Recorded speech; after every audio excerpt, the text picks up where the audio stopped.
Hi friends, எல்லாருக்கும் வணக்கம். எல்லாரும் எப்படி இருக்கீங்க? நல்லா இருக்கீங்களா? Welcome to Shakti Saravana YouTube channel. இன்னைக்கு வீடியோவில் நம்மளுடைய தலையெழுத்தையே மாற்றும் பச்சை தாரா தேவியோட மந்திரம்.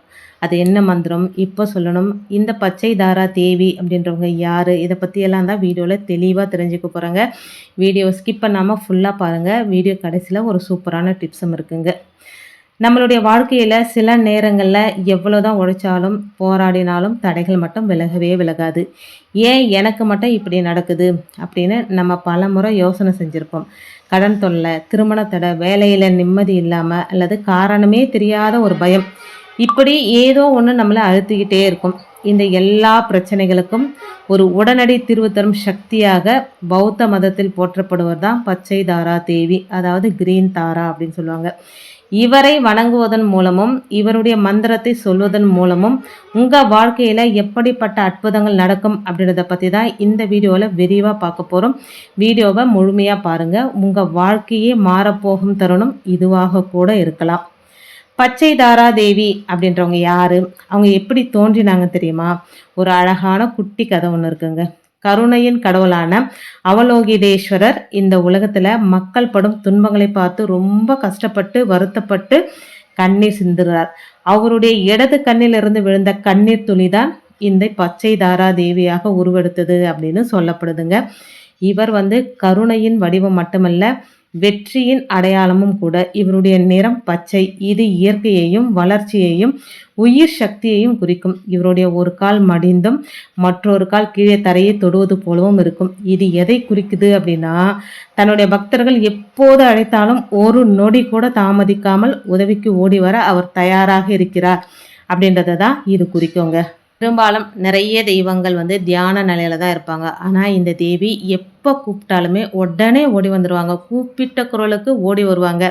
நம்ம கேள்விப்பட்டிருப்போம், நம்ம பத்மாவதி தாயார், ஓம் பத்மாவதியே வஷட் அப்படின்னா எப்போ கூப்பிடுவாங்க அப்படின்னு காத்துக்கிட்டே இருப்பாங்களாம். நீங்களும் கேள்விப்பட்டிருப்பீங்க, நானும் வீடியோவில் சொல்லியிருப்பேங்க.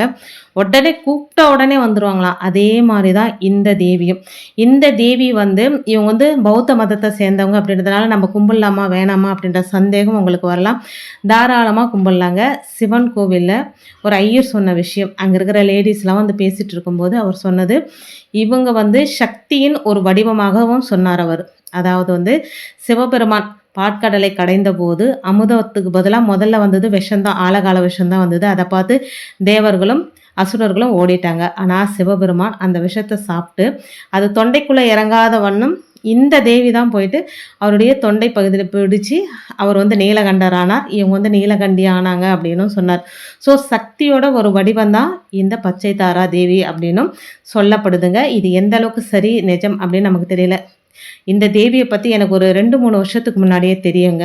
பட் எனக்கு அப்போல்லாம் இது சொல்லணும் அப்படின்ற ஒரு எண்ணமே தோணலை. எந்த ஒரு விஷயமா இருந்தாலுமே நமக்கு எப்போ அவங்களுடைய அனுகிரகம் நமக்கு கிடைக்கணும்னு இருக்கோ அப்போ தான் நமக்கு சொல்லணுன்னே தோணும். எனக்கு இப்போ 1 மாதமாக இந்த மந்திரத்தை தொடர்ந்து நான் சொல்லிகிட்டு இருக்கிறேங்க. உடனே வாழ்க்கையில் எல்லா மாற்றங்களும் உடனே நடந்துடுச்சா அப்படின்னா கிடையாது.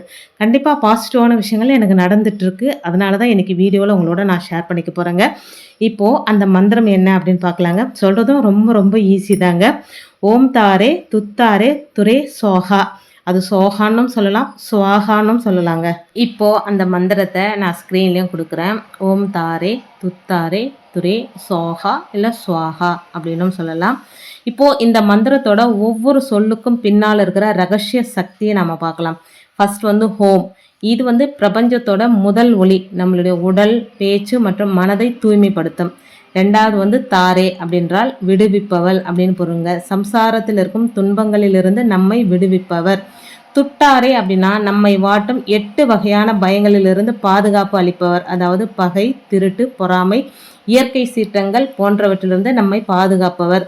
துரே அப்படின்றால் வேகம், அதாவது நோய்களிலிருந்தும் அறியாமையிலிருந்தும் நம்மை அதிவேகமாக குணப்படுத்தி முன்னேற்ற பாதைக்கு கொண்டு செல்பவர். சோகா இல்லை சுவாகா அப்படின்னா இந்த மந்திரத்தோடைய ஆற்றல் நம்மளுடைய ஆழ் மனதில் பதிந்து பலன் கிடைக்கட்டும், அர்ப்பணிப்பு அப்படின்னு பொருளுங்க. இப்போ இந்த மந்திரத்தை யாரெல்லாம் சொல்லலாம்? மாணவர்கள் சொல்லலாம். படிப்பில் கவனம் சிதறுபவர்கள், தேர்வு பயம் இருப்பவர்கள் இதை சொன்னால் நல்ல ஞாபக சக்தி கிடைக்கும். வேலை தேடுறவங்க, பல இடங்களில் இன்டர்வியூ சென்றும் வேலை கிடைக்காதவர்கள் இந்த மந்திரத்தை நம்பிக்கையோடு சொன்னால் நல்ல வேலை கிடைக்கும். திருமண தடை நீங்க நீண்ட நாட்களாக தள்ளி போகும் திருமண தடையின்றி நடக்க இந்த மந்திரத்தை சொல்லலாம். மன அழுத்தம் இதுதான் முக்கியங்க. மன அழுத்தம் இருந்தாலே நம்மளால எதுவுமே செய்ய முடியாது. காரணம் இல்லாமல் பயம் அல்லது பதற்றம் உள்ளவர்களுக்கு இது ஒரு மருந்தாக அமையும். செல்வம் பெருக, பண தட்டுப்பாடு நீங்கி வருமானம் அதிகரிக்க இந்த தாய் அருள் செய்வாருங்க. இந்த மந்திரத்தை சொல்லும் சரியான முறை அதிகாலை பிரம்ம முகூர்த்த நேரத்திலோ இல்லது மாலை 6 மணியிலோ இல்லை தூங்க போகிறதுக்கு முன்னாடியோ இந்த மந்திரத்தை சொல்லலாங்க. மந்திரத்தை சொல்வது மட்டும் முக்கியமல்ல, அதை எப்படி சொல்கிறோம் அப்படின்றதும் ரொம்ப ரொம்ப முக்கியங்க. இப்போ பச்சை தாரா தேவியோட படம் நிறைய பேர் இப்போது ஃபோட்டோ செலவடிவில் வாங்கி வச்சுருக்குறாங்க. அந்த மாதிரி இருந்தது அப்படின்னா அதுக்கு முன்னாடி உட்காந்துட்டு இந்த மந்திரத்தை சொல்லலாம்.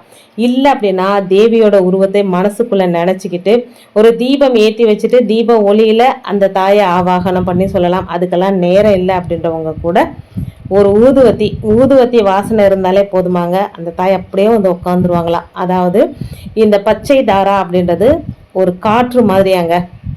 காற்று எப்படியே ஒரே செகண்டில் எல்லா இடத்துல பரவுமோ அதே போல் இந்த தேவியை நம்ம அழைச்சோம் இந்த மந்திரத்தை சொல்லி அப்படின்னா உடனே வந்துடுவாங்களாம். ஸோ இந்த ஊதுவத்தி அந்த புகையிலே உட்காந்துருவாங்க அப்படின்னு சொல்கிறாங்க. முதல்ல ஒரு இடத்துல ஆசுவாசமாக உட்காந்துருந்தாங்க.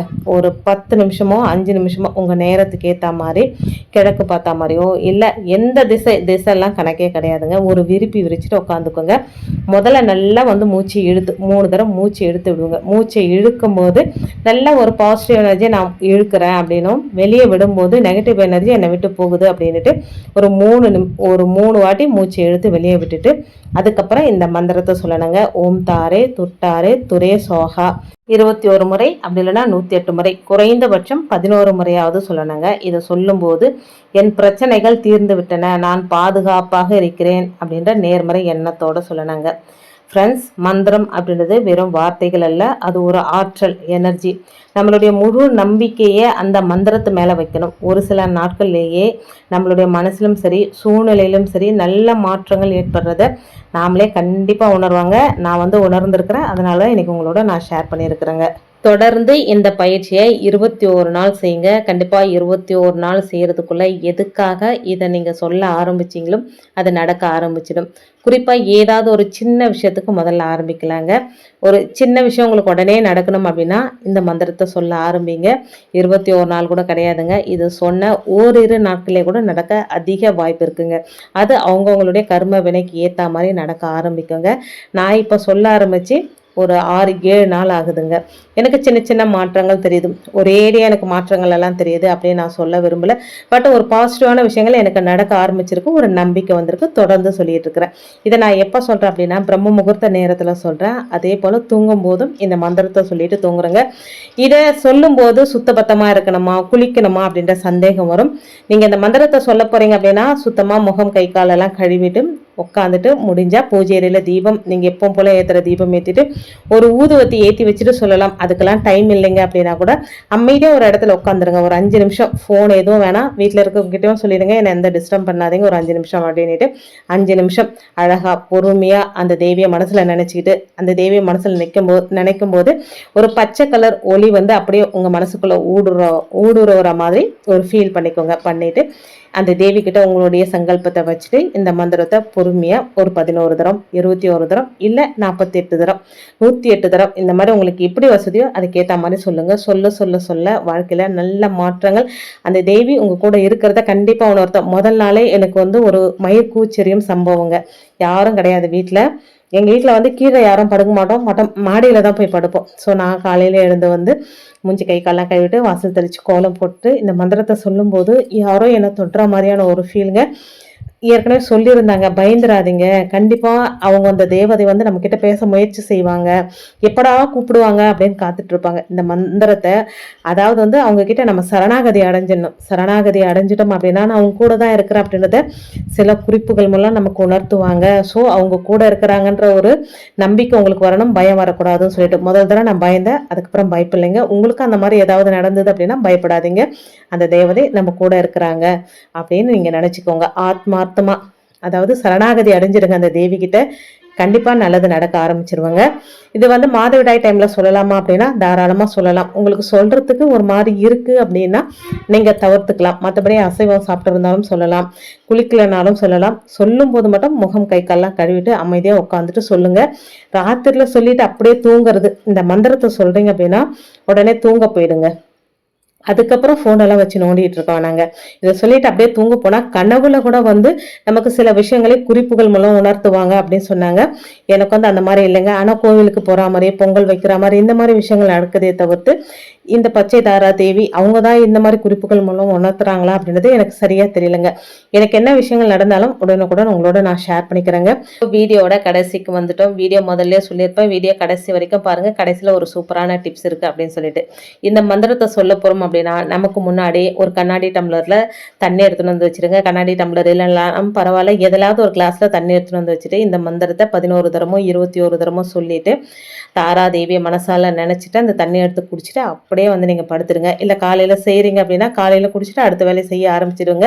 அந்த நாள் ஃபுல்லா நல்ல பாசிட்டிவ் எனர்ஜியோட நீங்க இருக்கிறத கண் கூட உணரலாம். செஞ்சு பார்த்துட்டு கமெண்ட்ல கிரீன் தாரா அப்படின்னு கமெண்ட் பண்ணுங்க. எத்தனை பேர் கமெண்ட் பண்றீங்க அப்படின்னு பாக்குறேங்க. உங்களுடைய ஒவ்வொரு கமெண்ட்டுக்காகவும் நான் வெயிட் பண்ணிட்டு இருக்கிறேங்க. அடுத்த வீடியோல இந்த கிரீன் தாரா மந்திரத்தை வச்சு 369 மெத்தட்ல மேனிஃபெஸ்டேஷன் பண்ணிட்டு இருக்கிறேங்க. அது எப்படி பண்றது அப்படின்றத அடுத்த வீடியோல கண்டிப்பா உங்களோட ஷேர் பண்ணிக்கிறேன். நிறைய பேர் கேட்கலாம், இது என்ன புதுசா சாமியெல்லாம் வந்து இறக்குறீங்களா அப்படின்னு சொல்லிட்டு. கிரீன் தாரா நீங்க வந்து சர்ச் பண்ணி பார்த்தாலே தெரியுங்க. இவங்க வந்து சக்தியோட ஒரு அம்சம் தான். உங்களுக்கு விருப்பம் இருந்தா நம்பிக்கை இருந்தா செய்யுங்க, எதுவுமே கட்டாயம் கிடையாது. எந்த ஒரு விஷயத்த செய்யறதா இருந்தாலுமே நம்ம எந்த தெய்வத்தை வணங்குறதா இருந்தாலுமே அவங்களுடைய அனுமதி இருந்தால் தான் அவங்கள நாம வணங்க முடியும். இது எதுக்கு சொல்றேன் அப்படின்னா 2-3 வருஷத்துக்கு முன்னாடி இவங்களுடைய மந்திரங்கள் பத்தி இவங்களுடைய விஷயங்கள் பத்தி எனக்கு தெரிஞ்சாலுமே எனக்கு அப்ப சொல்லணும்னு தோணலை. ஆனா 2 வருஷம் கழிச்சு இப்ப எனக்கு சொல்லணும்னு தோணி நான் இதை சொல்லிட்டு இருக்கிறேன்.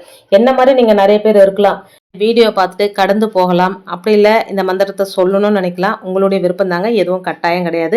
நம்பிக்கையோடு இந்த மந்திரத்தை சொல்ல ஆரம்பிங்க. கண்டிப்பாக உங்கள் வாழ்க்கையில் ஒரு மிகப்பெரிய மிராக்கள் நடக்கும். இந்த வீடியோ உங்களுக்கு பிடிச்சிருந்தா லைக் பண்ணுங்கள். உங்கள் ஃப்ரெண்ட்ஸ் யாருக்காவது இந்த தகவல் தேவைப்படும் அப்படின்னு நீங்கள் நினச்சின்னா அவங்களுக்கும் ஷேர் பண்ணுங்கள். மறக்காமல் நம்ம சக்தி சரவணா அஃபிஷியல் சேனலை சப்ஸ்கிரைப் பண்ணிடுங்க. உங்களுடைய கருத்துக்களை கீழே கமெண்ட்டில் சொல்லுங்கள். அடுத்து ஒரு நல்ல வீடியோவில் உங்களை சந்திக்கிறேன். ஓம் தாரே துட்டாரே துரே சோஹா. நன்றி.